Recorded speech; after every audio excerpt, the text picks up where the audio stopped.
Hey y'all, welcome to Cop Work. We're talking today about is being a detective right for you? It was for me. And today's case is a homicide that I work for an agency. On a Mother's Day, these people were common law married, and he, 2 weeks prior to killing this woman, he had unfortunately attacked her and choked her. And he called her on Mother's Day and asked to see the kids because of the holiday. Well, unfortunately for her, she didn't really snap to that it was Mother's Day. It was her day, not his. And so unfortunate, she agreed to let him see the children. And they had 3 children, all under the age of 8. She had another child from a previous marriage who lived with her also. Anyway, he went over to the house and attacked her and set her on fire and set the house on fire with the children in it and himself. It was very fortunate that the oldest child got the children out, but not his mother had already passed away, and the murderer's stepdad was in the garage because he had set himself on fire too. A patrol officer was making rounds and saw the house on fire. This was late, and he, of course, does everything he can to get the guy out of the garage and calls fire department and put it out. And unfortunately, the woman's body is discovered in a bathtub, and she has just been doused with gasoline and nearly burnt beyond recognition. She left behind 4 children, and when we got to work in the case, he was from a foreign country and not here legally. And so we worked on that angle with what was INS at the time, and his family owned a very expensive restaurant in a major city close to the one that I worked in. They had a lot of money, and that came into play a little bit later. This was not a whodunit. We knew who did it. This was just to put it together and charge him with it. And what we had to do was take samples from the crime scene, send them off to the medical examiner's office for testing to make sure that it was gasoline. Everybody knew it was, but in court you have to have that. You have to have proof. And so we did all that, then waited on the medical examiner's autopsy report for the woman who died of 100% thermal burns. And you go in, and we had other people that did the crime scene. My part was really just putting it all together. Like I said, it wasn't a whodunit. We knew who did it. It was just getting the evidence, gathering that, and putting it together to where I thought that he would probably get the death penalty. He did not.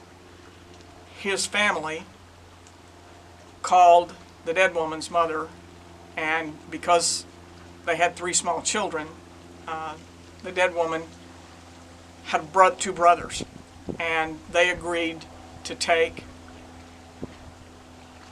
2 of the children, and then her mother was going to take the youngest child. The oldest child went back with his biological father.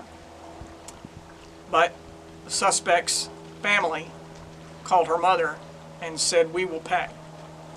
We will pay X amount of money up front, and we will pay you until these children are grown, and we will pay you every month if you agree to let him have probation." I can't begin to tell you how mad that made me. I understood why she did it, because she was between a rock and a hard place. And so she agreed, and the state of Texas gave him probation. Well, before they could let him go, I called my friends at INS, and they said, yeah, we know he's not here legally. His family was, but he was not. Anyway, they went over and got him and put him in a federal holding jail facility in this major city and held him there for 9 months before there was a deportation hearing.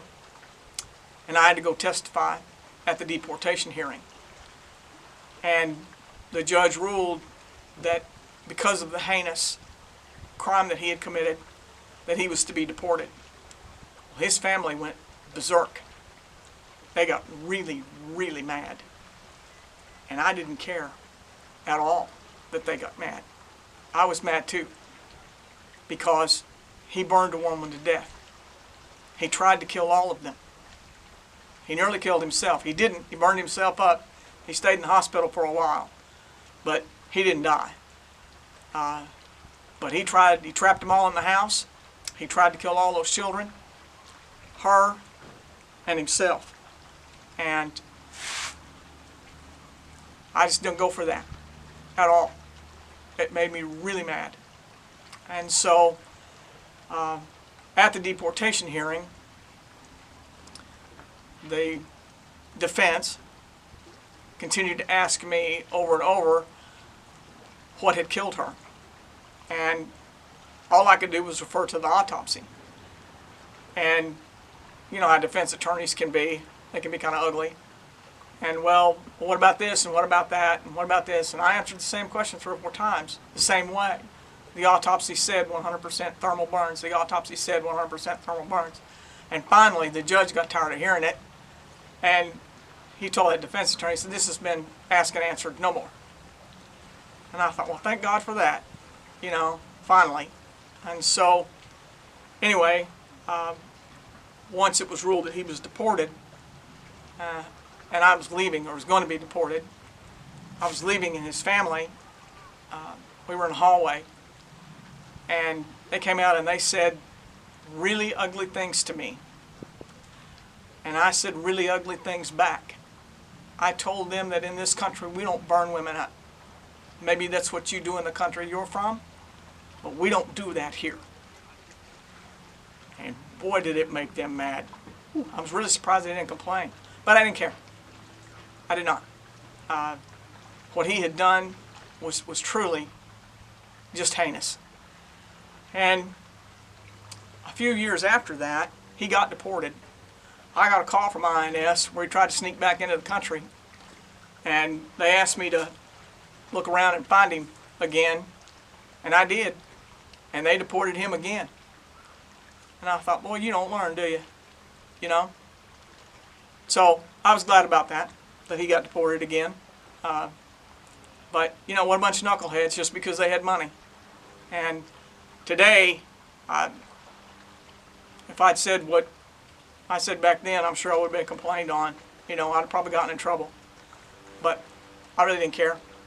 So, anyway, if chasing people like that and, you know, death doesn't bother you and murders don't bother you, maybe being a detective is for you.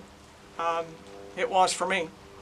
So, anyway, I usually end these videos with an appeal. If anybody sees this, for the hurricane relief effort. If you can, please donate to the hurricane relief effort. I know it's been a few months now, but the people are still in terrible shape. They're in an absolute world of hurt, and they need all the help they can get. If you have anything you can help with, any charity that you find that's reputable, I would donate to them. And I usually close with one of my favorite cop shows that's ever been on, was Hill Street Blues. And when a sergeant when they had briefing and they would be over, he would say, let's be careful out there. Well, I paraphrase that to this, and I say, y'all be careful out there.